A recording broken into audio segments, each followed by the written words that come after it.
உருளைக்கிழங்கு சாதம். வாங்க வீடியோக்குள்ள போலாம்.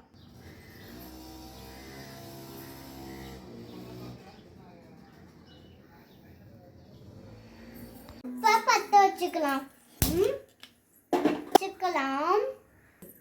அடுத்து எண்ணெய் ஊற்றணும். ஊற்றிட்டு எண்ணெய் சூடாகட்டும். நான் போடுறேன். நம்ம சோம்பு போட்டுக்கலாம். வந்த பழத்து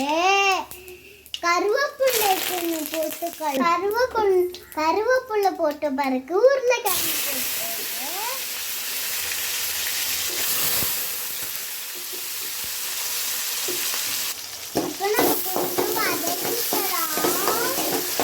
கொஞ்சம் சால்ட்டு போட்டுக்கலாம்.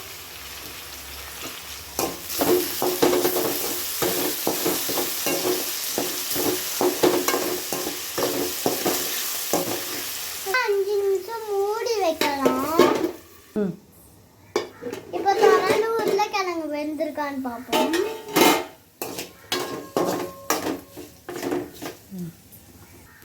வெந்திருக்கு. இப்போ மிளகாத்தூள் போட்டுக்கலாம். இப்போ மிளகாத்தூள் போட்டாச்சு. மிளகாத்தூள் பொருளையும் உருளைக்கிழங்கு ரெடி ஆயிடுச்சு. சோறு போட்டுக்கலாம். கிழங்கு சாதம் ரெடி ஆயிடுச்சு. வாங்க சாப்பிடலாம்.